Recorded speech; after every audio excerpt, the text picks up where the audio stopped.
I'm Don Keating. Welcome to Brunswick Cable Access News once again this week. And on this week's show, I'm going to be telling you about the following headlines. Port Authority planning rural and new development.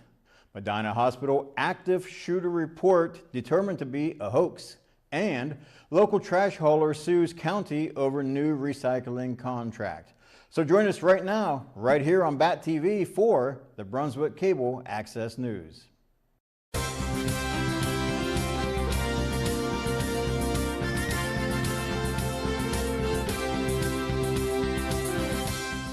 City Council voted unanimously this week to accept a $123,758 grant from the Northeast Ohio Public Energy Council to implement energy-efficient projects throughout the community.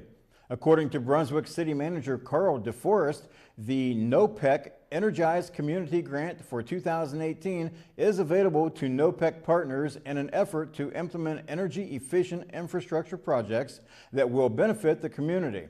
Chuck Kepler, NOPEC Executive Director, said the projects NOPEC communities elect to implement are expected to benefit local communities for years to come. DeForest said the city has already selected 2 projects for which it intends to use the funding. The first, he said, is to install new windows and doors at the city's 2 fire stations, while the second projects involve the replacement of older light switches at the City Hall to more cost-efficient models. City officials bid a fond farewell to the city's 11-year fire chief, who officially said his goodbyes to the city and the fire department on November 9th. Several fire chiefs from surrounding communities were in attendance on November 12th as Brunswick Mayor Ron Falcone presented retiring fire chief Jim Baird with a proclamation from the city during that evening's city council meeting. Falcone said Brunswick is a better place for all of the Baird's service to the community over the years. We would like to thank him for his years of loyalty and dedication and highly commend him for his leadership during his tenure as fire chief of Brunswick's fire department, Falcone said. Baird, who was joined by several members of his family as well as friends, told the audience that it has been an honor to serve the citizens of Brunswick. If wealth is a measure in relationships, then I'm the wealthiest man in the room, a teary-eyed Baird said. I have an awesome family, the guys I worked with are incredible, and I had the support of council all these years. I wouldn't have been able to achieve any of what I did without them. City Manager Carl DeForest said the city intends to request applications to fill the opening and will be interviewing interested candidates in the coming weeks with the intention of making the appointment by year's end. In a heartfelt thank you, representatives from Brunswick VFW Post 9520 and the statewide commander of the Department of Ohio VFW were in attendance at the November 12th City Council meeting to voice their appreciation for the city's increased efforts to honor local veterans. David Root, state commander for the Department of Ohio VFW, told those in attendance that the city's efforts to make veterans feel not only welcome in the community, but to make them aware of where they turn for assistance have not gone unnoticed. Brunswick is doing far more than most cities do around the state, and we would like to express our sincere thanks for going above and beyond, Root said as he presented a certificate of appreciation to Brunswick Mayor Ron Falcone. Root not only noted the city's most recent efforts to host an annual Veterans Appreciation Breakfast, but also recognized the city's efforts to become a Purple Heart City. In accordance with those honors, the city has also made it free for area veterans to utilize Medina County Public Transit for transportation in the city as well as to and from Medina. City Council is expected to approve emergency legislation next month that will authorize the city to pay revenue sharing monies to the Brunswick City School District that resulted from the activation of revenue sharing conditions inside the city's community reinvestment area. Finance Director Todd Fisher told Council this week that as part of the CRA, which was certified in 1987, the city has offered to qualified prospect enterprises the tax incentives provided for the CRA for the purpose of creating jobs and capital investments in the city. Fisher said that in 2018, the city identified 4 qualifying businesses in the city is set to pay the school district approximately $112,000 as part of the CRA agreement for the 2018 calendar year. Fisher said the money due to the school district this year will be paid out of the city's general fund. Council entertained the first reading on the council floor last week and is expected to approve the distribution of the funds at its next regular council meeting, which is set for November 26th. Once the legislation is approved, the city intends to forward the payment to the school district by the end of the year. It had all the familiar symptoms of a bona fide active shooter situation. Police officers with rifles swarming into and around the building, fire and medical personnel staged and ready, people from the inside rushing into the arms of loved ones visibly upset, media waiting across the street, but it was all due to a hoax. Cleveland Clinic Medina Hospital went into lockdown at about 1:30 p.m. November 13th after Medina Police 911 dispatch center received a call regarding a female with a gun inside the building and that she was holding hostages. More than 150 law enforcement officers from local, state, and federal agencies responded and immediately set a perimeter around the building, according to Medina Police Chief Ed Kinney. Officers then split up into teams around the hospital and went to the immediate area of the complaint, which was in the South Medical Building. Kinney told media after the all-clear was given shortly before 3:30 p.m. and hospital operations had resumed. At that point, the officers determined it was unsubstantiated. The officers then developed two search teams and searched the hospital floor by floor and determined that there was no suspect that was armed. We did not locate them. It was a false complaint. Kinney said immediate attention was given to patients in surgery, emergency room, and in the intensive care unit. One of the first things we did once we entered into the building was deploy officers into the critical areas, he said. We had officers staged there so they could maintain their operations. Doctors and nurses were still working. An announcement was made over the hospital's public address system after the threat was received, and the building was immediately placed into its lockdown procedures. There were no witnesses inside the hospital that substantiated any of the claims in the call. Cleveland Clinic executives from Cleveland also arrived on the scene and issued a statement to the media.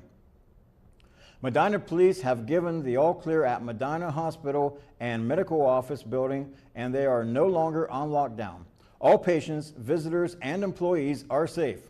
We thank all first responders for their quick actions to ensure the safety of everyone at the Medina Healthcare Campus, as well as our Medina Hospital caregivers for their immediate response, according to a statement from the Cleveland Clinic. Kinney did not reveal much about the 911 calls themselves, saying only, "We will begin an investigation immediately and attempt to determine who made the call." Like other places around the state and the nation, voter interest in the 2018 midterm election was higher than normal in Medina County. Nearly 60% of the county's 124,968 registered voters turned out to make their opinions known about who they wanted to be the next Ohio governor, representatives in Congress, and Medina County Commissioner. Voter turnout here was up 20% from the last midterm election in 2014, but didn't quite reach the level of interest in the last two presidential elections, which generated record turnouts of voters in Medina County. About 93,000 county voters, 77% of those registered, cast ballots in the 2016 election that sent Donald Trump to the White House, and about 91,000 county voters cast ballots in 2012 when Barack Obama was reelected. County voters once again showed strong support for Republican candidates on November 6th, apparently not influenced much by growing Democratic strength across the country. The county's newest recycling plan has drawn criticism from several fronts, including one local trash hauler who has filed suit against the county claiming a new contract with Rumpke of Northern Ohio to introduce a new recycling program at the central processing facility was awarded improperly. Curtis Perkins, owner of C. Martin Trucking in Medina, filed suit in Common Pleas Court on October 22nd, asking Medina County Commissioners and Rumpke be ordered not to enforce the new contract. Perkins' complaint claims the county did not follow competitive bidding rules outlined in the Ohio Revised Code and is not in the best interest of county residents, since it is expected to lead a 25 to 30% increase in trash disposal costs. The complaint assigned to the court of Judge Chris Collier also requests that a jury be seated in the case to rule on Perkins' claims. Sanitary engineer Amy Lyon Galvin said the county was planning to have attorneys from the County Risk Sharing Authority represent them in the Perkins case. The Medina County Prosecutor's Office represented them in the Envision case. The Perkins lawsuit is the result of a 2-to-1 vote by county commissioners on July 31st that awarded a 10-year service agreement with Rumpke to institute a new recycling process at the CPF on Lake Road near Seville. Should Medina County create a special emergency fund to respond to potential safety problems related to the new Nexus natural gas transmission line? Sharon Township resident Kathy Jones presented that question to Medina County commissioners at their regular meeting on November 13th. Jones suggested commissioners consider creation of a fund similar to one proposed in Summit County. There, members of Summit County Council and the county executive introduced legislation that would use tax dollars to create a special fund to pay for safety planning, training, and equipment to respond to pipeline failures. Proponents of the Summit County legislation said it was prompted by concerns from citizens worried about dangers created by the 36-inch high-pressure pipeline which passes through the city of Greene and New Franklin. Jones said the Nexus pipeline passes through a far larger section of Medina County than Summit County and warrants the attention of county commissioners here and the Medina County Emergency Management Agency. Jones is a spokesperson for Sustainable Medina County, a citizen protest group that has opposed the construction of the pipeline and warned about the potential health and safety concerns it represents for Medina County. County Commissioner Adam Friedrich said EMA has paid close attention to the pipeline's construction and has a response plan in place to handle safety issues created by the Nexus pipeline. He said that response plan is the same one the agency has created to deal with any other pipeline leak or explosion in the county. We don't want to leave you with the impression that the EMA has not talked about these issues, Commissioners Pat Geisman said. There is a plan in place to respond to any emergency. Jones said there may be an emergency response plan in place, but it has not been communicated to residents. Residents should be told what the plan is, Jones said. They need to know what to do in case of an emergency. A plan to build a new storage and training center for the Medina County Emergency Management Agency is beginning to emerge. EMA Director Christina Fazio said the agency has begun working with the architectural firm Weber Murphy Fox to create conceptual drawings of the project, which she hopes will help market or raise funds to help in its construction. Medina County EMA has already been awarded $400,000 for the project from the 2-year state capital budget approved by Ohio lawmakers in March. Fazio said the state funding is earmarked for a storage facility, which is essentially a garage to hold the equipment and vehicles. However, Fazio's goal has long been to create not only a central location for all the EMA equipment, but offices and training facilities as well. The cost of her vision is probably close to $2 million, and she is looking for a way to raise the additional money. What Fazio is seeking is a central location to store about $2.5 million worth of equipment owned by the EMA. That includes a mobile command center that is deployed in disasters, as well as 13 other trucks and trailers that contain specialized gear which can be deployed by the All Hazards Rescue Team. The All Hazards Team is made up by firefighters from various departments in the county who have specialized training in dealing with hazardous material spills and rescues from dangerous situations involving flooding, collapsed trenches, structural collapses, and cliffs. The primary responsibility of Medina County EMA is to better prepare Medina County for natural, man-made, or technological disasters hazards, or acts of terrorism. As such, it is funded primarily by grants applied for by its 3 permanent staff members and contributions from each of the political subdivisions in the county, which total about $118,000 a year. Fazio said all businesses are subject to accidents that could require a response from the all hazards team and therefore are potential contributors to EMA operations. Tax incentive programs put together by the Medina County Port Authority are helping improve the local economy and also helping the Port Authority's bottom line.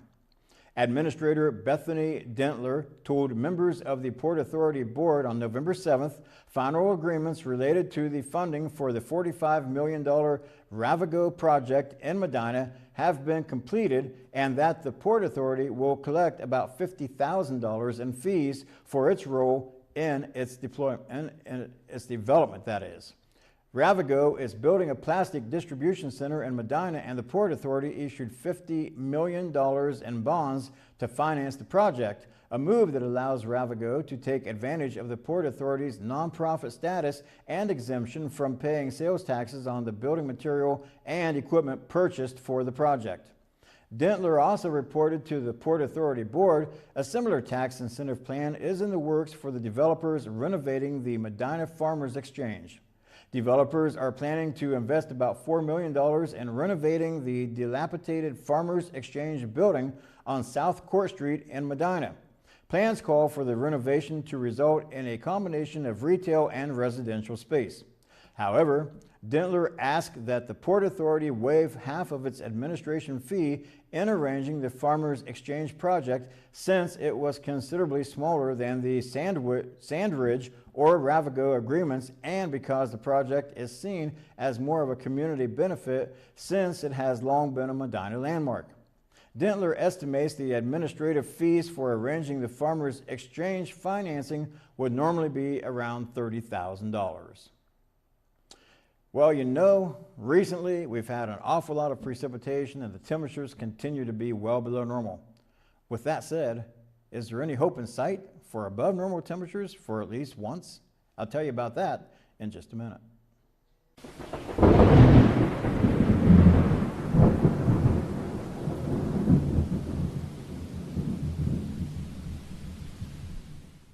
Hey, welcome back. We are into a time frame where we're getting all kinds of snow, sleet, freezing rain, cold air, right? Thanksgiving was like one of the coldest Thanksgivings on record. Well, look at this. Recently at the school, plenty of snow out there. I don't think that's going to go away anytime soon unless we get a heat wave.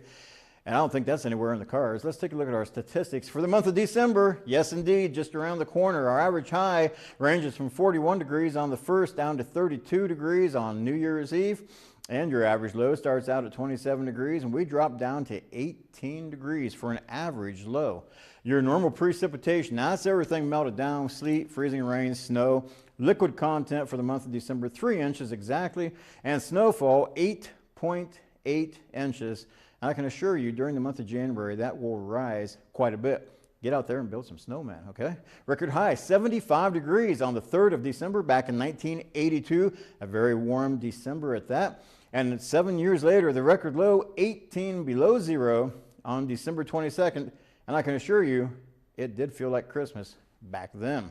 Let's take a look at our local current statistics. Average high and low. December 30th, or actually November 30th to December 6th, average high 42 degrees dropping to 40, and your average low 28 dropping to 26 degrees. Precipitation, again, that's everything melted down, 0.77 inches, and your average snowfall 2.1 inches on the week. Now, National Weather Service forecast for temperatures. Don't look at this if you're tired of the cold air, because I am too. And unfortunately, long term, there's no relief in sight. So let's say from the Mississippi Valley all the way to the East Coast, there's at least a 33% chance of below normal temperatures. And further out west, where they've had those terrible forest fires, from the Pacific Coast down into Arizona, New Mexico, over into Montana and into parts of the Dakotas, there's a chance of above normal temperatures out there. Precipitation, we've had way too much of it, fortunately.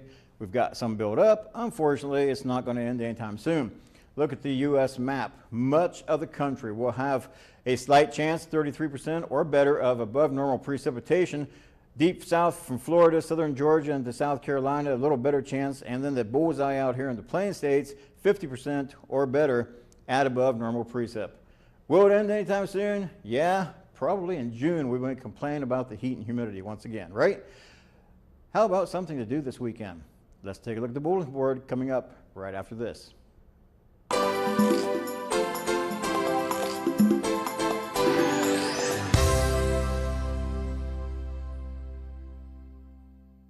The City of Brunswick's Christmas celebration kicks off at the Recreation Center on December 2nd. Come and gather to be part of a community Christmas celebration. There will be games, prizes, a pool party, and of course, food and a Santa photo op. Festivities are from 3 to 5 p.m. The Valley City Community Group would like to announce Christmas in the Valley 2018 on December 8th and 9th. What are some of these seasonal events that are expected? Well, let's try this for a change. A holiday movie, caroling, the reindeer dash and fun run, a chili cook-off, the Buckeye Marching Band, and Santa, of course. Let's not forget about him, right? See the Valley City website for times and locations for Christmas in the Valley events or to sign up to participate. Also on December 8th, Hinckley Township will have their tree lighting with Santa and elves, gifts and goodies. Featured entertainment will include Highland Middle School 8th grade choir and the Highland High added attraction. Come join the Hinckley Township trustees, Police Chief Sentner and Fire Chief Grossenbaugh at the Town Hall located at 1410 Ridge Road from 6 until 9 p.m. Are you wild about the winter? I'll give you my opinion about that a little later. But did you know that different animals have different strategies like hibernation to help them survive winter? During an interactive program at the Susan Hambly Nature Center, you can follow tracks through the Nature Center to learn about and maybe even test out some of these neat strategies for preparing for winter. Stop in anytime during open hours for this drop-in program. All ages are welcome, there is no registration required, and best of all, in my price range, it's free. Stocked by donations, staffed by volunteers, shopped by everyone. Looking for gently used building material, supplies, and furniture for your home? The Habitat Restore is open every Saturday from 8 a.m. until 4 p.m. Now it's located at 342 East Smith Road in Medina. The Habitat Restore is a retail building materials sales center that is open to the public. The Restore receives donations of new and like new usable materials from local businesses and individuals. We offer these items to the public at a fraction of their retail price. Everyone working at the Restore is a volunteer. Our profits make it possible for qualified families to buy affordable housing. For more information, you can give them a call at 330-907-1978 or visit their website listed at the bottom of the screen. And with that, I've got to say that's it for this week. I hope you enjoyed the show, learned a little bit from it, and maybe next week I'll be a little more articulate on the stories. But until then, you have yourselves a great week, and until the next time with your Brunswick Cable Access News, I'm Don Keating.